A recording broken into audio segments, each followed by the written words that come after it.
If you fix and flip real estate, there's two things that you can be doing in a kitchen to, one, make it look larger, and two, make it look a little bit more custom.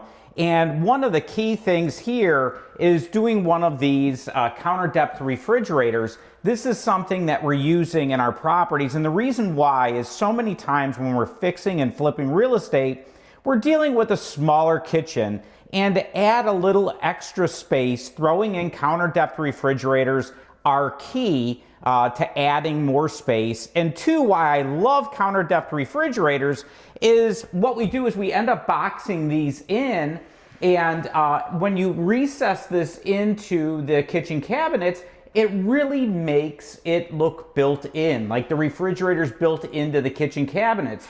So it's a way to, one, gain space, and two, you're really able to make these box cabinets look a little bit more custom. And it's something that I encourage investors, if you're fixing and flipping real estate, doing these two things on every rehab really go a long way. And you can always put almost an end panel on almost any kitchen that you do. There are some cases where you've got those really small kitchens and you're not going to be able to do that end panel.